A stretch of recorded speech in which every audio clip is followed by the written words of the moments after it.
Match day is upon us, which means it's time for the annual retelling of my story of how I got my first choice for radiology residency, but I ended up transferring programs 2 years later to a program who didn't interview me the first time. I matched in 2008, which is honestly crazy to me because it feels like yesterday.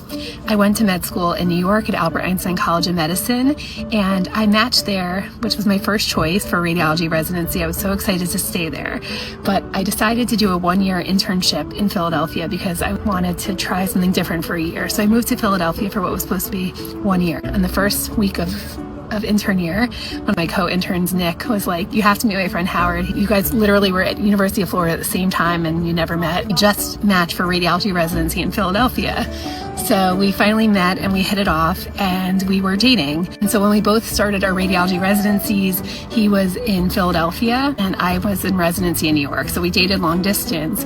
And early on, we kind of decided that he was always going to transfer to New York. I said if anything opened up at Penn or Jeff, I'd consider it.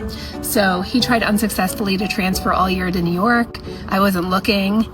But in May of my first year of radiology, I get a text from my friend who was still in Philadelphia, and he goes, did you hear that 3 residents dropped out of HUP? They all had good reasons. One went to business, one transferred to NYU, and one went to radiation oncology. And they weren't even advertising the spots. So I literally heard this from word of mouth.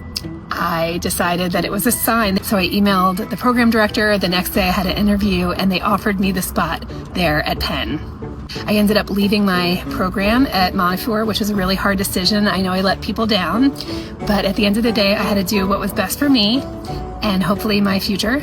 And I'm happy to say that 17 years later, we are married and we have 3 kids and we are both practicing radiologists. So all this to say that lots of life will happen over the next few years and there are lots of good reasons to make a change. So just follow your heart and you can't go wrong. Wishing you the best of luck. Bye.